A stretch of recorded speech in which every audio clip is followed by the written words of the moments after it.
যেহেতু এখন পাকা আমের মৌসুম, বাড়িতে একবার হলেও ম্যাঙ্গো কুলফি বানিয়ে দেখতে পারো।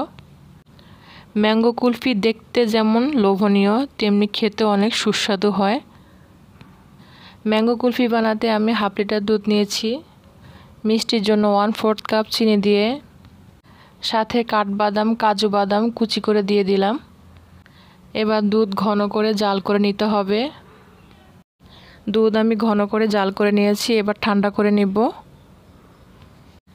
ম্যাঙ্গো কুলফি বানাতে আমি বড় সাইজের একটি আম নিয়েছি। আমের মুখের অংশটা এভাবে কেটে নিয়েছি। এবার আম থেকে আমের আটিটা বের করে নিব। ছুরি দিয়ে চারপাশ আলগা করে এভাবে ঘুরিয়ে আটি বের করে নিতে হবে। আম থেকে আটি বের করতে একটু সময় লাগে। এবার দুধ আমের ভিতর ঢেলে দিব। আমের মুখের অংশটা এভাবে লাগিয়ে দিব। এভাবে আমি ডিপ ফ্রিজে 1 ঘন্টা রেখে দিব।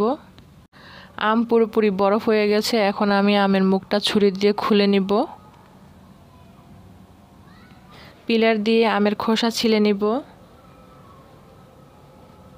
সম্পূর্ণ আমের খোসা ছিলে নিয়েছি। আমি এখন পিস করে তোমাদেরকে কেটে দেখাচ্ছি। দেখো দেখতে কতটা লোভনীয় লাগছে। দেখে তো আমার এখনই খেতে ইচ্ছে করছে। কুচি করা কিছু পেস্তা বাদাম উপরে ছড়িয়ে দিচ্ছি, এতে আরও বেশি আকর্ষণীয় লাগবে।